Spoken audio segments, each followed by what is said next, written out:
Assalomu alaykum hurmatli talabalar.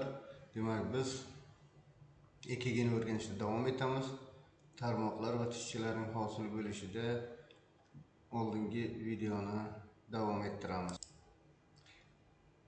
Ushbu slaydga e'tibor beradigan bo'lsak, mana birinchi tarmoq o'ng qo'l, chap qo'l, ikkinchi tarmoq o'ng qo'l, chap oyoq, uchinchi tarmoq chap qo'l, chap oyoq. Demak, birinchi tarmoq o'ng qo'l va chap qo'l o'rtasidagi biopotensiallar farqini yozadi. Ikkinchi tarmoq o'ng qo'l chap oyoq o'rtasidagi biopotensiallar farqini yozadi. Uchinchi o'rganish chap qo'l chap oyoq o'rtasidagi potensiallar farqini yozadi. Endi kuchaytirilgan ulanishlar mana A va R right o'ng qo'ldan kuchaytirilgan. Bu ikkita a'zo qo'shilib bitta elektrod qilinadi. Va mana shu o'rtadagi farqni yozadi. O'ng qo'l bilan chap qo'l, chap oyoq o'rta ana shu o'rtadan farqni yozadi. Avel esa demak chap qo'ldan kuchaytirilgan. Bu ikkita a'zo o'rtasidagi va chap qo'l o'rtasidagi farqni yozadi. AVF esa demak ikkita qo'l va chap oyoq o'rtasidagi potensiallar farqini yozadi. Qo'shilgan elektrodlar Goldbergning qo'shilgan elektrodlari deb ataladi. Demak, biz o'ng qo'lga qizil, chap qo'lga sariq, chap oyoqqa yashil elektrodlarni qo'yganimizda, demak 3 ta standart va 3 ta kuchaytirilgan tarmoqlar hosil bo'ladi. Mana Beylining 6 o'qli koordinati biz buni chizib tushuntirgan edik. Demak, asosan vektor yo'nalishi mana shu ikkinchi tarmoqni plus elektrodiga qarab kelinadi. Ya'ni yurak yuqoridan pastga qarab qo'zg'alib keladi.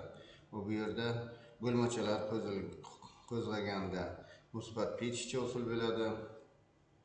AVRda manfiy petishcha, AVFda musbat petishcha va birinchi tarmoqda ham musbat petishcha hosil bo'ladi.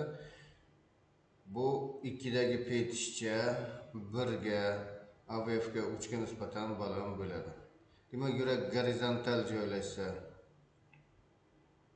bo'lmachalarning qo'zg'alish vektori bu tomonga qarab yo'naladi, vertikal joylashganda bu tomonga qarab yo'naladi va shunga qarab bu tarmoqlarda o'zgarishlar sodir bo'ladi. Bu ko'krak ulanishlarining qo'yilishi V1 V2 demak qo'ygan joyimizda musbat elektrodlar bo'ladi. Buni teskari tomonida manfiy elektrod.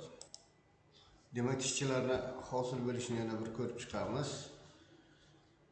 Mana tinch turgan hujayra, bu yerda farq yo'q, potensiallar farq tashqarida yo'q, ichkarisi manfiy, tashqarisi musbat. Shuning uchun bu yerda bizning bironta elektrod tarmog'imiz tishchalarni qayd qilmaydi, ya'ni izoliniya yoziladi. Mana bu yerda e'tibor bersak, mana hujayraning yarmi qo'zg'algan, tashqi tomoni minusga aylangan, yarmi tinch turibdi, tashqi tomoni musbat elektrodlar. Bu yerda farq bor. Bu tomoni manfiy, bu tomoni musbat. Vektor hosil bo'ladi shunda. Vektor mana yo'nalgan. Vektor demak musbat elektrodga, ana bu musbat elektrod bo'lgani uchun, ana musbat elektrod bu tomonda manfiy elektrod. Demak, musbat elektrodga vektor yo'nalgani uchun bizga bu qorinchalar qo'zg'alganda tishchasi hosil bo'lyapti. Agar bo'lmachalar bo'lganda edi, petishcha hosil bo'lardi. Hamma joy qo'zg'alib bo'ldi mana. Hamma joy qo'zg'alib bo'lgandan keyin yana farq yo'qoladi va izoliniya yana yoziladi. Esa segmenti yozilyapti. Yana bitta narsani shu yerda aytish kerak. Mana yarmigacha kelgancha potensiallar farqi ko'payib borib, ko'tariladi. Yarmidan o'tgandan keyin potensiallar farqi yana kamayib borib, bu izoliniyaga qarab keladi. Xo'sh, bu tinchlanish qo'zg'algandan keyin tinchlanish kerak. Bitta mushak tolasida qo'zg'alish qayerdan boshlandi? Mana bu yerdan boshlandi. Demak, tinchlanish ham shu yerdan boshlanadi. Demak, yo'nalish bu tinchlanishning yo'nalishi strelkada ko'rsatilgan. Mana bu vektor esa doim plusga, ana bu minuslardan, ya'ni qo'zg'algan tomondan qo'zg'almagan tomonga yo'nalgan bo'ladi. Vektor bu tomonga yo'nalgan. Shu sababli bu yerda manfiy, mana manfiy manfiy elektrod petishcha manfiy bo'ladi. Bu bir mushak tolasidan. Demak, shuni eslab qolish kerak. Agar vektor musbat elektrodga yo'nalsa, musbat tish hosil bo'ladi. Manfiy elektrodga yo'nalsa, manfiy tish hosil bo'ladi. Perpendikulyar yo'nalsa, izoliniya hosil bo'ladi.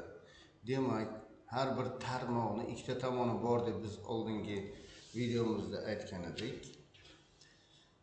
Ikki tomoni har bir tarmoq teng o'rtasidan ikkiga bo'linadi. Shuni bir tomoni musbat, ikkinchi tomoni manfiy. Shu musbatga borsa, demak musbat tishchalar hosil bo'ladi. Qancha demak musbat elektroddan uzoqlashgan sari kichrayib boraveradi va perpendikulyarga o'tganda esa izoliniya hosil bo'ladi. Demak, biz mana ikkiga interpretatsiyasida ikkiga voltajni va yo'l tezligi birinchi qadamni o'rganib chiqdik. Ritm manbasi va qisqarishlar regularligini endi o'rganamiz va biz mana shu yerda tishchalarning hosil bo'lishi tarmoqlar to'g'risida gaplashdik. Keyingi darsimiz demak ritm manbasi va yurak qisqarishlarining regularligini aniqlash bo'ladi. E'tiborlaringiz uchun rahmat.